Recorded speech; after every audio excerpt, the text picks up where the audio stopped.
మన రక్షకుడైన మన ప్రభు అయిన యేసుక్రీస్తు నామంలో మీ అందరికీ కూడా హృదయకాల శుభములు తెలియజేస్తా ఉన్నాడు.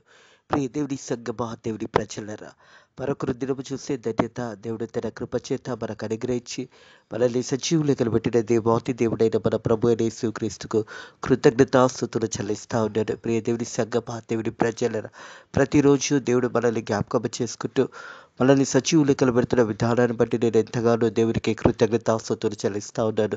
ప్రతిరోజు దేవుడు మనల్ని జ్ఞాపకం చేసుకుంటూ మనకు నూతన దినాన్ని అనుగ్రహిస్తున్న దేవాది దేవుడికి కృతజ్ఞతాస్తుతులు చెల్లిస్తూ మనం రక్షణ పొందుకోవడానికి దేవుడు మనందరికీ కూడా సమయాన్ని ఇస్తున్నాడనే సత్యాన్ని జ్ఞాపకం చేసుకోవాలి. మనం అందరం కూడా మారుమనసు పొందుకొని దేవునికి సమీపంగా జీవించడానికి దేవుడు మనందరికీ కూడా సమయం ఇస్తున్నాడనే సత్యాన్ని జ్ఞాపకం చేసుకొని మనలో ఉన్న చెడుతనం కానీ, మనలో ఉన్న పాపం కానీ, మనలో దేవునికి అసహ్యకరమైన ఏమైనా ఉన్నాయేమో మనల్ని మనం పరిశోధించుకొని అవన్నీ కూడా తీసుకోవడానికి దేవుడు సమయం ఇస్తున్నాడు.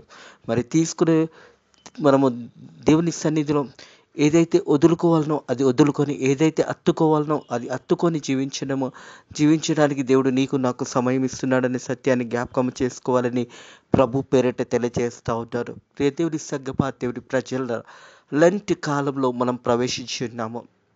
మరి లెంట్ సమయంలో ఈ స్ప్రింగ్ టైంగా మరి మనం చూసినట్టయితే మరి ఎండాకాలంలో, వసంతకాలంలో మనం ప్రవేశించి ఉన్నాము. మనం అందరం కూడా మరి లెంట్ విమోచన కాలం ఇదే. ప్రతి సంవత్సరము 365 రోజులలో మరి లెంట్ కాలము 40 దినాలు ఉపవాస ప్రార్థనలో దేవుని సన్నిధిలో దేవునికి సమీపంగా జీవించే ధన్యత దేవుడు ప్రతి సంవత్సరము మనకు అనుగ్రహిస్తున్న కొలది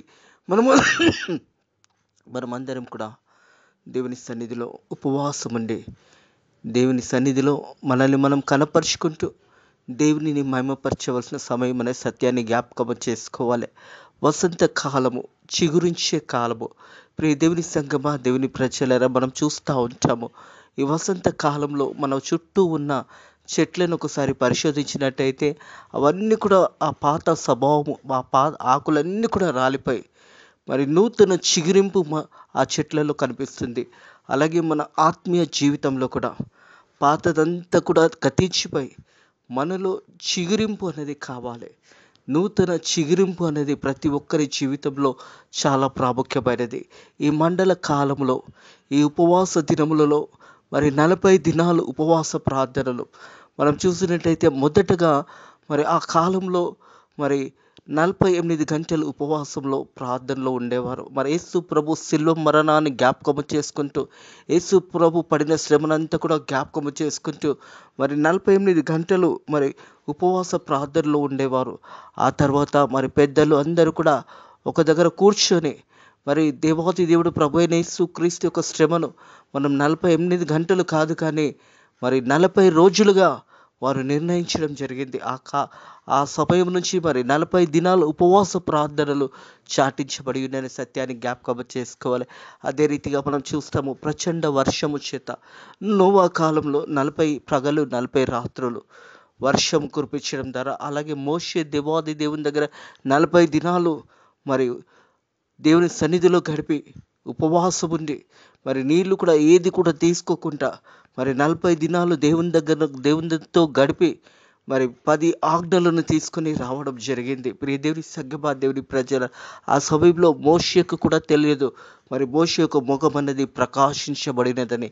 అలాగే యేసు ప్రభు కూడా ఈ లోకంలో జీవించే సమయంలో మరి ఏకాంతంగా 40 దినాలు ఉపవాస ప్రార్థనలో దేవుడు కూడా గడిపి ఉన్నాడు యేసు ప్రభు కూడా. అందుకే 40 దినములు అన్నది చాలా ప్రాముఖ్యమైనది.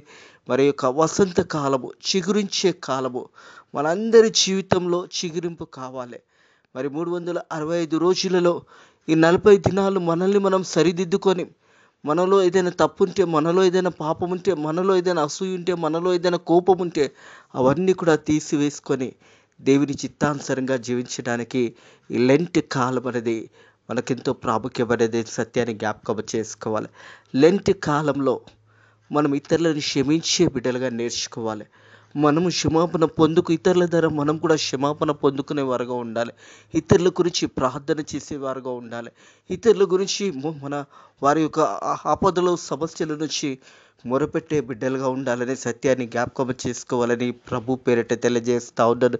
కేవలం 40 దినాలే కాదు, కానీ మన జీవిత కాలం అంతా కూడా ఒక మార్పును చెందవలసిన సమయం అనే సత్యాన్ని జ్ఞాపకం చేసుకోవాలని ప్రభు పేరిట తెలియజేస్తాను. ఉపవాసం అనగానే మరి దేవునితో సమీపంగా జీవించడము. ఉపము అంటే దేవుని దగ్గరికి రావడము. వాసం అంటే దేవునితో కలిసి మరి జీవించే గొప్ప అనుభవం అనే సత్యాన్ని జ్ఞాపకం చేసుకోవాలి. ఇలాంటి కాలము మరి ఫాస్టింగ్ మనం చేస్తూ ఉంటాము. మరి రేపటి నుంచి మరి యాష్ వెనస్డేగా మరి ఉపవాస దినంలో ప్రారంభించబడుతుండగా మరి ఉపవాసంలో ఉండేవారు ప్రార్థన పూర్వకంగా దేవుని సన్నిధిలో గడుపుతూ దేవుని యొక్క మాటలను శ్రద్ధగా విని మనలో దేవునికి ఏదైతే ఇష్టం లేదో అవన్నీ కూడా తీసివేసుకొని దేవునికి మనలో ఏదైతే ఇష్టమై ఉన్నదో అవన్నీ కూడా మరి దేవునికి ఇష్టమైన జీవితంలో జీవించి మరి నిజమైన ఉపవాసంలో మనమందరం కూడా ప్రవేశించాలని ప్రభు పేరిట తెలియజేస్తా ఉన్నాడు. మన బైబిల్లో ఒక మాటను గమనించినట్టయితే 139వ కీర్తన 23-24 వచనంలో చూసినట్టయితే 139వ కీర్తన 23-24 వచనములలో, దేవా నన్ను పరిశోధించి నా హృదయం తెలుసుకునము, నన్ను పరీక్షించి నా ఆలోచనలు తెలుసుకున్నాము. ప్రియ దేవుని సంగమా, దేవుని ప్రజలరా, ఈ యొక్క లెంట్ కాలంలో మనల్ని మనం పరిశోధించుకొని మన జీవితం ఎలా ఉన్నదో ఒక్కసారి దేవుని సన్నిధిలో మోకాలుండి మనల్ని మనం పరిశోధించుకోవాలి. వాక్య భాగంలో చూసే, దేవా నన్ను పరిశోధించి నా హృదయం తెలుసుకో. దేవా నన్ను పరిశోధించి, ప్రతి ఒక్కరం కూడా మన ఆత్మీయ జీవితంలో దేవుణ్ణి అడగాలి. దేవా నన్ను పరిశోధించి నా హృదయాన్ని తెలుసుకో. నేను ఎలా ఉన్నానో, నా జీవితం ఎలా ఉన్నదో ప్రభువా, ఒక్కసారి నీ యొక్క చిత్తంలో నన్ను నడిపించే విధంగా నన్ను ముందుకు నడిపించమని మనం ప్రార్థన చేసుకోవాలి. ఎల్లంటి కాలంలో, ఈ వసంత కాలంలో, ఈ యొక్క శ్రమ దినాలలో యేసు ప్రభు యొక్క శ్రమ దినాలన్నీ కూడా మనం జ్ఞాపకం చేసుకుంటుండగా మనలోను చెడుని తీసివేసుకొని మంచిని అత్తుకునే జీవితము కలిగి జీవించాలని తెలుసుకోవాలి. దేవా నన్ను పరిశోధించి నా హృదయంను తెలుసుకున్నాము, నన్ను పరీక్షించి నా ఆలోచనలు తెలుసుకున్నాము. నీ కాయసుకరమైన మార్గం నా యందు ఉన్నదేమో చూడము, నిత్య మార్గంలో నన్ను నడిపించుము. హల్లెలూయా. ప్రియ దేవుని సంగమా, దేవుని ప్రజలరా, ఇలాంటి కాలంలో మనందరం కూడా మనల్ని మనం ఒకసారి పరిశోధించుకోవాలి. ఒకవేళ మన జీవితం ఎలా ఉన్నది, మనం ఎలా జీవిస్తున్నామో మనల్ని మనం పరిశోధించుకొని దేవుని చిత్తమేదో కనుకొని దేవుని చిత్తానుసారంగా జీవించాలని ప్రభు పేరిట తెలియజేస్తా ఉన్నాం. మనం చూసినట్టయితే కీర్తనలో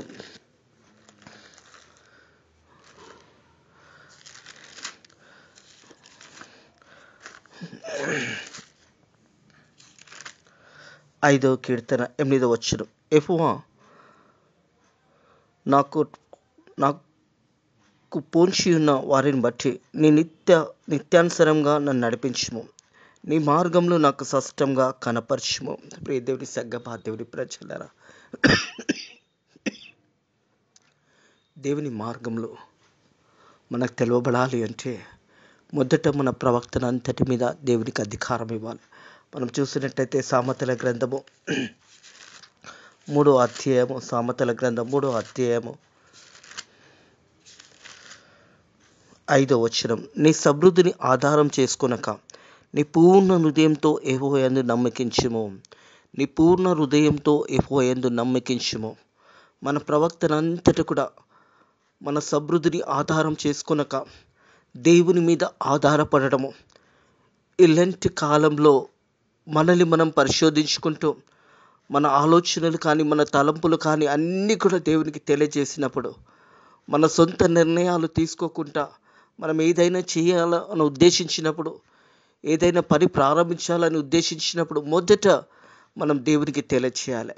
నీ సమృద్ధిని ఆధారం చేసుకున్నాక నీ పూర్ణ హృదయంతో యెహోవా యందు నమ్మకించుము, నీ ప్రవర్తన అంతటా ఆయన అధికారంను ఒప్పుకొనుము, అప్పుడు ఆయన నీ త్రోవలను సరళం చేయను.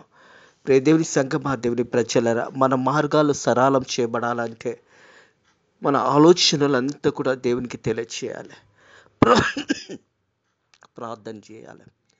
దేవుని సన్నిధిలో కొద్ది సమయం గడపాలి. మరి లెంట్ కాలంలో మరి రేపటి నుంచి లెంట్ ప్రారంభించబడుతుండగా, వసంత కాలము ప్రారంభమవుతుండగా చిగురింపు అనేది నీ జీవితంలో ఎంతో ప్రాముఖ్యమైనది.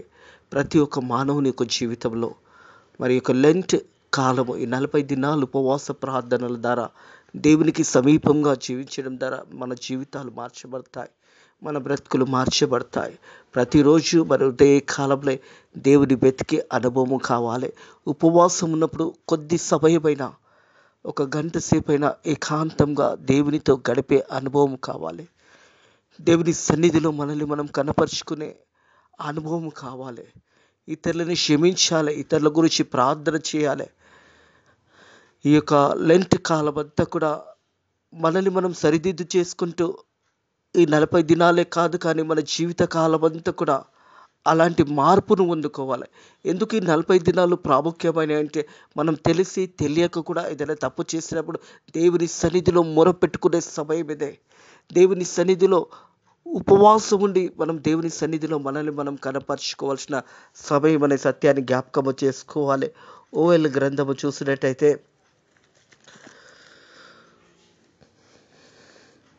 మొదటి అధ్యాయము 14 వచనంలో ఈ రీతి రాయబడింది. ఉపవాస దినములు ప్రతిష్ఠించి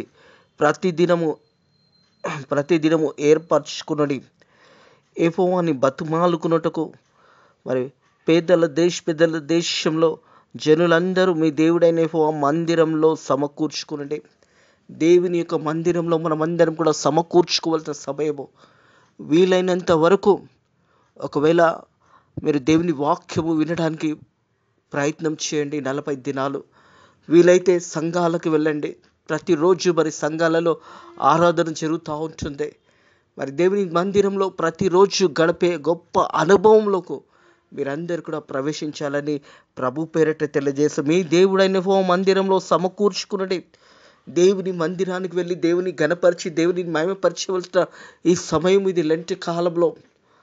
అలాగే ఉపవాసముతో పశ్చాత్తపడుతూ, ఒకవేళ మన పాపంలో బ్రతుకుతున్నట్టయితే, పాపంలో జీవిస్తున్నట్టయితే, ఆ పాపంలో నుంచి దేవుడు మనల్ని విడిపించే విధంగా ప్రార్థన చేయాలి. కన్నీరు కార్చి దుఃఖంతో దేవుని సన్నిధిని నువ్వు వెతికినట్టయితే మన పాపాలన్నీ కూడా దేవాది దేవుడు క్షమిస్తాడు.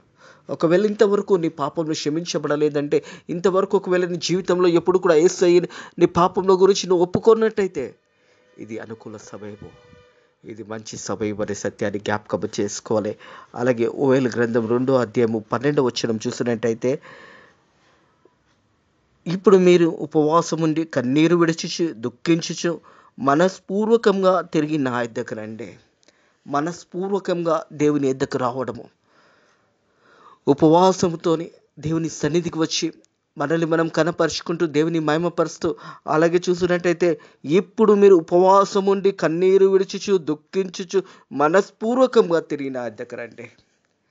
ఒకవేళ దేవుడు మనల్ని క్షమిస్తాడేమో. ఒకవేళ నువ్వు పూర్ణ హృదయంతో నువ్వు దేవుని సన్నిధికి వస్తే నీ పాపాలన్నీ కూడా క్షమించబడతాయి. దేవుని సంగమా, దేవుని ప్రజలరా, లెంట్ కాలంలో నీవు చిగురింపబడాలి. మనమందరం కూడా మనలో ఒక నూతన చిగురు రావాలి. అట్టి కృప దేవుడు అందరికీ అనుగ్రహించును గాక. మనము ఉపవాసం ఉన్నప్పుడు దుఃఖముతో కన్నీరు కారుస్తూ, ఒకవేళ మన ఆత్మీయ జీవితంలో దేవునికి ఇష్టం లేని ఏది ఉన్నా అవన్నీ కూడా తీసుకోవడానికి ఇది అనుకూల సమయము, ఇది మంచి సమయము అనే సత్యాన్ని జ్ఞాపకం చేసుకోవాలి. ఇప్పుడు మీరు ఉపవాసం ఉండి కన్నీరు విడిచుచు దుఃఖించుచు మీరు మనస్పూర్వకంగా తిరిగి నా యొద్దకు రండి అనే మాట జ్ఞాపకం చేస్తా ఉన్నాడు. ప్రియ దేవుని సంగమా, దేవుని ప్రజలరా, ఓషియా గ్రంథము 12వ అధ్యాయము 6వ వచనం చూస్తున్నట్టయితే, కాబట్టి నీవు దేవుని తట్టు తిరగవలను, కనికరము నాయను అనుసరించుచు ఎడతెరగక నీవు దేవుని యందు నమ్మకించుము. మనము దేవునికి సమీపంగా రావాల్సిన సమయం ఇదే. దేవునితో గడిపే సమయము. ఈ లెంట్ కాలము ఉపవాస దినములలో మనమందరం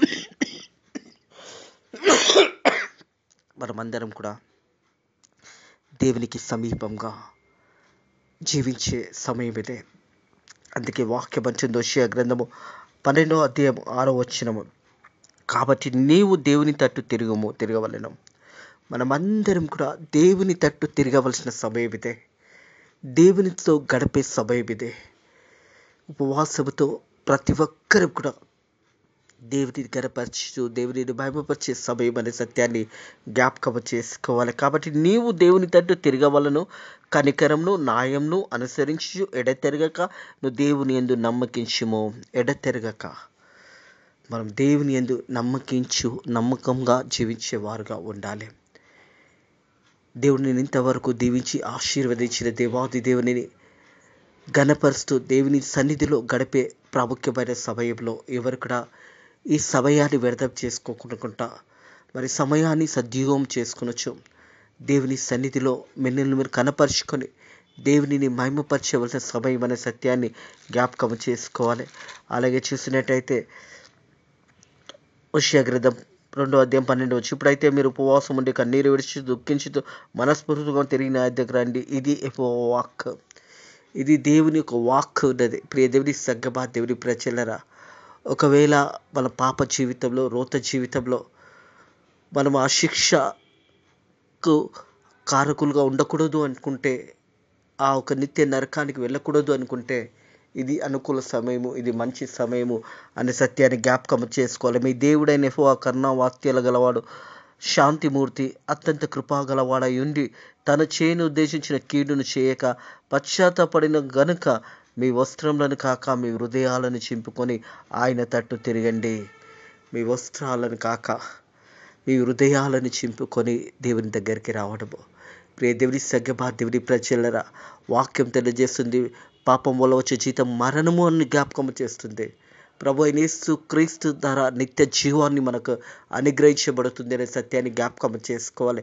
ఇలాంటి కాలంలో, ఉపవాస దినంలో నీవు నీ బట్టలు చింపుకోవడం కాదు, కానీ నీ హృదయాన్ని చింపుకొని దేవుని దగ్గరికి రావడం అనే సత్యాన్ని జ్ఞాపకం చేస్తుంది. ప్రియ దేవుని సంగమా, దేవుని ప్రజలరా, మీ వస్త్రములను కాక మీ హృదయములను చింపుకొని ఆయన తట్టు తిరగండి. ఒకవేళ ఆయన మనసు తిప్పుకొని పశ్చాత్తపడు మీ దేవుడైన యెహోవా తగిన నైవేద్యము పానార్పణము మీకు దీవెనగా, ప్రియ దేవుని సంగమా, దేవుని ప్రజలరా, దీవెనగా అనుగ్రహించును. మరి దేవాది దేవుడు మన వైపు చూసినప్పుడు మనం నిజమైన ఉపవాసము కలిగి దేవుని తట్టు తిరిగినట్టయితే దేవాది దేవుడు మనందరినీ కూడా క్షమించి, మన పాపాలన్నీ కూడా క్షమించి మనకు నిత్య జీవ మార్గాన్ని సరళం చేస్తాడనే సత్యాన్ని జ్ఞాపకం చేసుకోవాలని ప్రభు పేరిట తెలియజేస్తూ ఉన్నాను. అలాగే మరి లెంట్ కాలంలో రేపటి నుంచి మరి లెంట్ కాలము ప్రారంభించబడుతుండగా విమోచన దినంలో 40 దినాలు దేవునితో సమీపంగా జీవించే గొప్ప అనుభవంను పొందుకోవాలి అనుకుంటే, మరి రేపటి నుంచి ఒకవేళ నువ్వు ఉపవాసం ఉండాలి అనుకుంటే మరి 40 దినాలు, మరి రేపటి నుంచి యాష్ వెనస్డేగా ఉపవాస దినంలో ప్రారంభించబడుతుండగా మరి ప్రతి ఆదివారము కాకుండా మరి ఆదివారాన్ని వదిలేసి 40 దినాలు ఉండొచ్చు. ఒకవేళ మీరు 40 దినాలు మేము ఉండాలి అని మీరు ఆలోచించినట్టయితే మరి 10వ తారీఖు నుంచి 19వ తారీఖు వరకు, ఏప్రిల్ 19, మార్చి 10 నుంచి ఏప్రిల్ 19 వరకు ఉపవాస దినంలో ఉండొచ్చు. మరి రేపటి నుంచి మేము వారంలో 6 రోజులు ఉపవాసం ఉంటాము.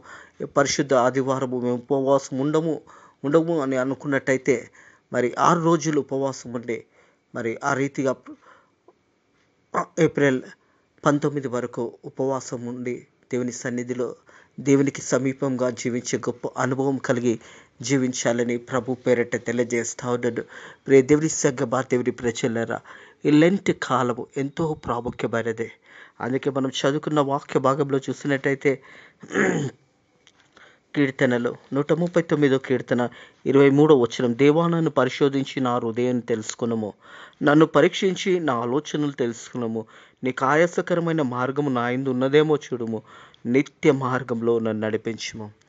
ఈ మాటలు మనం దేవుని సన్నిధిలో మనం కూడా ప్రార్థన పూర్వకంగా, దేవా నా జీవితంలో నీకేమైనా ఆయాసకరమని ఉన్నాయేమో నన్ను పరిశోధించి నన్ను తెలుసుకొనుము. ఒకవేళ నా హృదయంలో నీకు ఆయాసకరమైన ఏమైనా ఉంటే అవన్నీ తీసుకోవడానికి నాకు మంచి ఆలోచనలు దయచేయి, మంచి మనస్సాక్షిని దయచేయి, యథార్థంగా సత్యంగా జీవించే మనసు నాలో పుట్టించని ప్రార్థన చేసుకొని, ప్రార్థన పూర్వకంగా మరి లెంట్ కాలంలో ఉపవాస దినంలో మరి ముందుకు పోవాలని ప్రభు పేరట తెలియజేస్తా ఉన్నాను. నన్ను పరీక్షించి నా ఆలోచనలు తెలుసుకునము. నీకు ఆయాసకరమైన మార్గం నా యందు ఉన్నదేమో చూడుము. నిత్య మార్గంలో నన్ను నడిపించుము, నిత్య మార్గంలో నన్ను నడిపించుమని దేవుని సన్నిధిలో నువ్వు ప్రార్థన చేయాలి.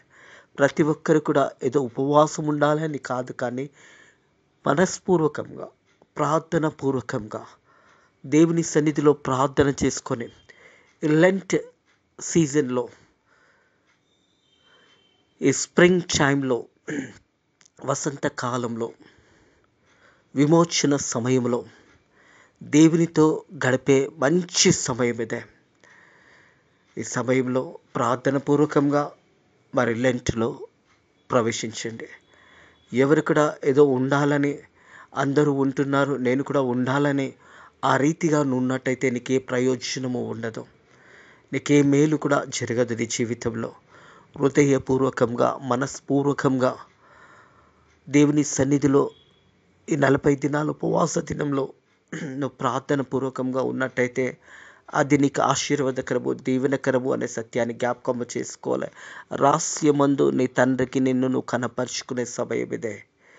దేవుడు మనందరినీ కూడా చూస్తున్నాడు. కాబట్టి మనము ఈ లెంట్ కాలంలో ప్రార్థన పూర్వకంగా ప్రతి హృదయ కాలము లేవగానే ప్రార్థన చేసుకొని వాక్యం చదువుకుంటూ కొద్ది సమయము దేవునితో గడపడము నేర్చుకున్నప్పుడు, మరి ఉపవాసం అనగానే మాటకి ఏంటంటే దేవునికి సమీపంగా జీవించడం అనే సత్యాన్ని జ్ఞాపకం చేసుకుంటూ ప్రతి ఒక్కరు కూడా మన ప్రార్థన పూర్వకంగా రేపటి దిన నుంచి యాష్ వెడ్నెస్డే ప్రారంభించబడుతుండగా, బస బుధవారము ఉపవాస దినంలో ప్రారంభించబడుతుండగా ప్రార్థన పూర్వకంగా దేవుని సన్నిధిలో గడపండి, దేవుని మహిమపరచండి, దేవుని ఘనపరచండి. మీ జీవితాలను మీరు సరిదిద్దుకొని సరి అయిన మార్గంలో దేవుడు నడిపించే విధంగా దేవుని సన్నిధిలో మీరు దేవుని అడగండి. దేవుడు తప్పకుండా మీకు సహాయం చేస్తాడు. అట్టి కృప మనందరికీ దేవుడు అనుగ్రహించును గాక. ఈ లెంట్ కాలము, ఈ వసంత కాలము, ఈ చిగురించి కాలంలో నూతన చిగురింపు మీ జీవితంలో దేవుడు కలుగజేయును గాక. ఆమెన్. ప్రార్థన చేసుకుందాము. Thank you Lord, thank you Jesus, thank you Holy Spirit. పరిశుద్ధుల దేవానికి తెరబుల స్తోత్రములు తండ్రి. మరి రేపటి నుంచి మరి యాష్ వెడ్నెస్డేగా లెంట్ కాలము ఉపవాస దినంలో ప్రారంభించబడుతుండగా, యేసయ్య ఉపవాసంలో ఎవరైతే బిడ్డలు ఉండబోతున్నారో ప్రార్థన పూర్వకంగా నీ సన్నిధిలో ప్రతిరోజు కొద్ది సమయం గడిపే విధంగా బిడ్డలకు సమయాన్ని ఇస్తున్న సమయాన్ని దయచేసి వారినైనా నీ తట్టు తిరిగి నీ వాక్యానుసారంగా తిరిగి వారిని వారు కట్టుకొని నైనా నీళ్ళకు వారిలో ఏదైనా ఆయాసకరము నీరు ఉన్నట్టయితే అవన్నీ కూడా తీసుకొని నీ చిత్తానుసారంగా నీకు లోబడి నిన్ను అత్తుకొని జీవితాలు దయచేయమని, అలాగే లెంట్లో పాల్గొన్న ప్రతి ఒక్క బిడ్డను కూడా మీరు దీవించండి, ఆశీర్వదించండి. వాక్యం ద్వారా వారి జీవితాలు కట్టుకొని వారి వాక్యానుసారంగా జీవించడానికి నీ కృప ద్వారా సాయం చేయండి. అలాగే తండ్రి లెంట్ కాలం అంతా కూడా బిడ్డలను దీవించండి తండ్రి. వాతావరణంని కూడా నీ ఆధీనంలో తీసుకొని నైనా మరి వసంతకాలం, ఎండాకాలంలో మేము ప్రవేశింపబోతుండగా నైనా వాతావరణం కూడా నైనా మాకు అనుకూలంగా మరి తండ్రి వాతావరణంలో వచ్చే మార్పులను ఎదుర్కొని ముందుకు నడిచే భాగ్యాన్ని కూడా మీ కృప ద్వారా మాకు దయచేయమని, ఈ రోజంతా కూడా మనల్ని కాపాడి దీవించమని నజరేయుడైన యేసు క్రీస్తు నామంలో ఈ ప్రార్థనని వేడుకుంటున్నాము తండ్రి. ఆమేన్. ఎవరైతే ఉపవాసం ఉంటున్నారో మన ప్రభువైన యేసు క్రీస్తు యొక్క కృప, ఉపవాసంలో ఉంటున్న బిడ్డలకు దేవుని యొక్క సహాయము, దేవుని యొక్క కృప, దేవుని యొక్క ఆశీర్వాదాలు మీకును మీ కుటుంబంలో ఇప్పుడు ఎల్లప్పుడూ సదాకాలము తోడై గాక. ఆమెన్.